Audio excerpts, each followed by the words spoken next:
আরজিকর হাসপাতালে যে আর্থিক দুর্নীতি মামলা, সেই মামলার তদন্ত শেষ করতে হবে সেপ্টেম্বরের মধ্যে, এরকমই সিবিআইকে নির্দেশ দেওয়া হয়েছে আলিপুরের বিশেষ সিবিআই আদালতের তরফে। 1 সেপ্টেম্বরের মধ্যে তদন্তের চূড়ান্ত রিপোর্টও জমা দিতে হবে। ঠিক কি নির্দেশ, আরো তথ্য আমরা জানবার চেষ্টা করব। আমাদের প্রতিনিধি প্রকাশ সিনহা রয়েছেন টেলিফোন লাইনে। প্রকাশ, দেখো, কোর্টের নির্দেশ যে 1 সেপ্টেম্বরের মধ্যে সিবিআই তদন্ত শেষ করে দেবে এবং তদন্ত শেষ করে চূড়ান্ত রিপোর্ট বা চূড়ান্ত চার্জশিট জমা দেবে। এবং তুমি জানো, এর আগে সন্দীপ ঘোষ, আশিস পান্ডে, সুমন হাজরা সহ যে 5 জনকে এই মামলায় গ্রেফতার করা হয়েছিল, তাদের আইনজীবীর তরফে মামলার নিষ্পত্তি পাওয়ার আবেদন জানানো হয়েছিল। এবং সেই সময়ে যেটা আমরা দেখি যে আইনজীবীর তরফে প্রশ্ন তোলা হয়েছিল যে দীর্ঘদিন ধরে সিবিআই কিন্তু তদন্ত করতে পারে না, সিবিআই বারবার তদন্তের জন্য সময় চাইছে, কিন্তু কতদিন তদন্ত চলবে।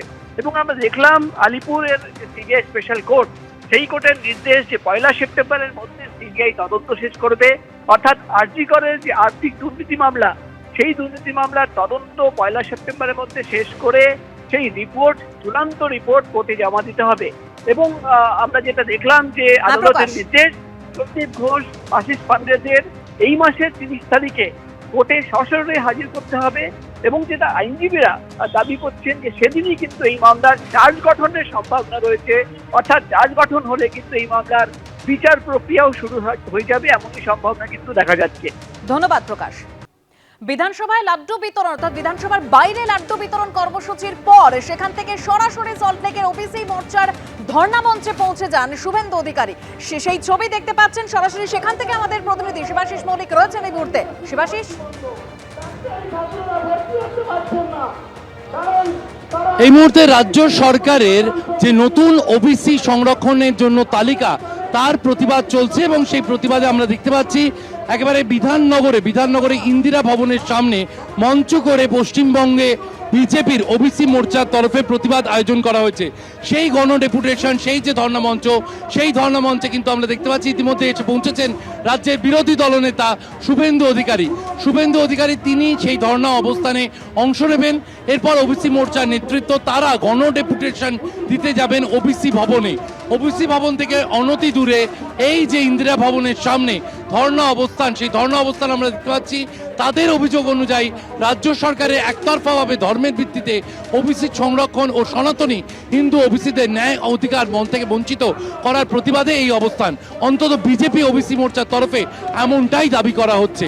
তার প্রতিবাদে তারা আজকে জড়ো হয়েছেন বিধাননগরে।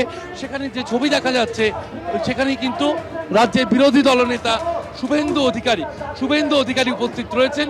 শুভেন্দু অধিকারীর নেতৃত্বে এই ধর্ণা অবস্থান চলছে। রাজ্য বিজেপির যে ওবিসি মোর্চার ধর্ণা অবস্থান, সেখানে রাজ্যের বিরোধী দলনেতা তিনি উপস্থিত রয়েছেন, ওবিসি মোর্চার অন্যান্য নেতৃত্ব তারা উপস্থিত রয়েছেন এবং এখান থেকে কিন্তু রাজ্য সরকারের কাছে তারা তাদের যে দাবিপত্র তা পেশ করবেন। গতকালই কলকাতা হাইকোর্টে কিন্তু রাজ্য সরকারের নতুন যে নির্দেশ, তাতে স্থগিতাদেশ দেওয়া হয়েছে এবং তারপরও কিন্তু আজকে ওবিসি মোর্চার এই কর্মসূচি তারা পালন করছেন, কারণ তারা মনে করছেন সার্বিকভাবে ওবিসিদের অধিকার রক্ষা করার দাবিতেই তাদের আজকের এই ধর্ণা অবস্থান। একেবারে শিবাশিস, সেই ছবি আমরা দেখতে পাচ্ছি সল্টলেকে ওবিসি মোর্চার ধর্ণা মঞ্চে পৌঁছে গিয়েছেন শুভেন্দু অধিকারী। রাজ্য সরকারের ওবিসির যে নতুন সংরক্ষণের তালিকা, তা নিয়ে এবার প্রতিবাদ জানানো হচ্ছে বিজেপির তরফে। অন্যদিকে এবার বিধানসভার বাইরের ছবিটাও আপনাদের সামনে রাখবো, যেখানে লাড্ডু বিতরণ কর্মসূচি আজ বিজেপির তরফে পালন করা হয়েছে। গতকালই এই কর্মসূচির কথা ঘোষণা করেছিলেন শুভেন্দু অধিকারী। গতকাল আমরা জানি ওবিসি মামলায় হাইকোর্টে বড়সড় ধাক্কা খেয়েছে রাজ্য সরকার। 140 জনজাতিকে নিয়ে রাজ্য সরকারের বিজ্ঞপ্তিতে জুলাই পর্যন্ত অন্তর্বর্তী স্থগিতাদেশ দিয়ে দিয়েছে হাইকোর্ট। তারপরই এই লাড্ডু বিতরণ কর্মসূচি পালন করে উৎসব পালন করলেন বিরোধী দলনেতা।